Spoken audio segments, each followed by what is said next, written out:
Brought to you by Agilus Diagnostics. Health test की बात आती है तो मैं भरोसा करता हूँ India's largest diagnostics company Agilus diagnostics. खुद को टेस्ट करते रहो।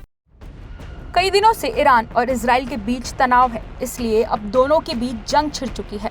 मंगलवार की रात ईरान के इजराइल पर मिसाइल दागने के बाद तनाव बढ़ चुका है। इजराइल ईरान के बीच बड़े इस तनाव का सबसे ज्यादा असर मिडिल ईस्ट के देशों में देखा जा रहा है, जहां इस वक्त स्थिति काफी गंभीर बनी हुई है। वहीं अमेरिका ने भी ईरान को चेतावनी दे दी कि वो इजराइल के साथ खड़ा रहेगा। बीते दिनों ईरान ने इजराइल पर लगभग 180 मिसाइलें दागी थी, जिनमें से कई मिसाइलें ईरान के ही क्षेत्रों में गिरी और कुछ ने इजरायली शहर को हिट किया, वहीं कुछ को हवा में ही मार दिया गया, जिसमें सबसे बड़ी भूमिका इजराइल के रक्षा कवच कहे जाने वाले आयरन डोम की रही।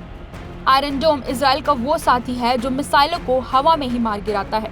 बात करें इसके काम करने के तरीके की, तो आयरन डोम सबसे पहले हवा में ही दुश्मन की पहचान करता है, फिर रॉकेट की ट्रेजेक्टरी देखता है और मिसाइल लॉन्च करने की कमांड देता है, जिस कारण इजराइल की ओर आने वाले ज्यादा से ज्यादा मिसाइलें हवा में ही ढेर हो जाते हैं। इजराइल के रक्षा कवच कहे जाने वाले आयरन डोम की कुल कीमत ईरान के रक्षा बजट से करीब 3 गुना ज्यादा है। ऐसे में आज क्राइम तक आपको अपने इस वीडियो के जरिए आयरन डोम की एक एक डिटेल्स बताएगा।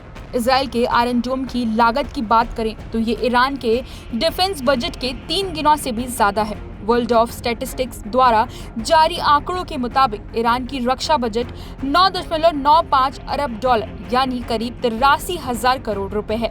वहीं रिपोर्ट्स के मुताबिक इजराइल की रक्षा कवच कहे जाने वाले आयरन डोम की लागत तकरीबन 3 लाख करोड़ रुपए है।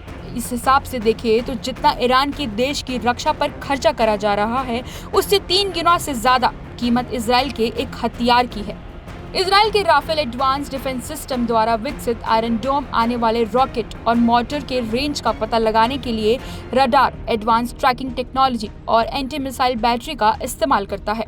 2006 में लेबनान में युद्ध के दौरान हिजबुल्लाह द्वारा शुरू किए गए रॉकेट हमलों के जवाब देने के लिए इसे तैयार किया गया था और आज ये इजराइल का सबसे बड़ा हथियार बन चुका है। इजराइल का ये आयरन डोम की इंटरसेप्शन रेंज की बात करें तो ये 2.5 मील से लेकर 43 मील तक है।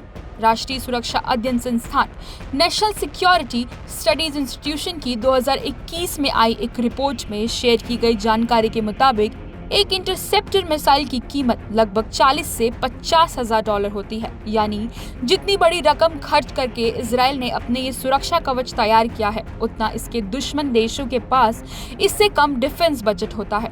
बता दें कि इजराइल का उन देशों में नाम आता है जो अपने डिफेंस सिस्टम के लिए भारी भरकम पैसा खर्च करता है। ये टेक्नोलॉजीज और हथियारों के मामले में भी टॉप में शामिल है।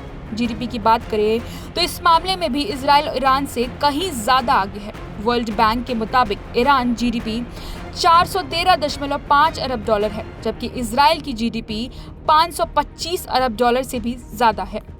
मंगलवार यानी 1 अक्टूबर की रात ईरान का इजराइल पर हमले के बाद बुधवार को क्रूड ऑयल के दाम में भी भारी तेजी देखने को मिली है। क्रूड ऑयल की कीमत 5% तक बढ़ गई है। वहीं अनुमान लगाया जा रहा है कि ऐसे ही हमला होता रहा तो इन देशों से होने वाले व्यापार भी प्रभावित होंगे, साथ ही शेयर बाजार पर भी इसका असर दिखाई दे रहा होगा। ब्यूरो रिपोर्ट क्राइम तक।